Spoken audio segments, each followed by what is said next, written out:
စကာဟာညံ့နဲ့အရန်များသူပါသူကဘင်းကြီးမူဖာဆာကိုတောင်ရွှဲပြီးတော့ပြောရတဲ့သူပါ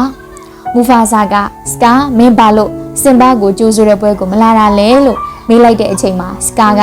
ညံ့နဲ့အလွန်များတဲ့စကာကအိုးအဲ့ဒါဒီနေ့လားငါကအရန်ကိုမေးတတ်တာပဲဒါပေမဲ့မင်းသိပါတယ်မူဖာဆာငါကညံကောင်းတဲ့အပိုင်းမှာတော့ထိတ်ဆုံးပဲဒါပေမဲ့ခွန်အားပိုင်းမှာတော့မင်းတို့လိုရိုးရိုးဗီဇကကောင်းမလာခဲ့ဘူးလေဆိုပြီးတော့မူဖာဆာကြီးကိုပြန်ပြောပါတယ်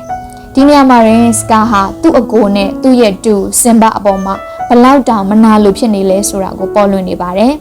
ဒါဟာကလေးတို့အတွက်ပထမဆုံးသင်ခန်းစာပါပဲမနာလိုစိတ်ဆိုတာကိုယ့်ရဲ့မိသားစုဝင်တွေကိုတောင်မှပဲရန်သူလိုမြင်လာစေတတ်တယ်ဆိုတာပါပဲ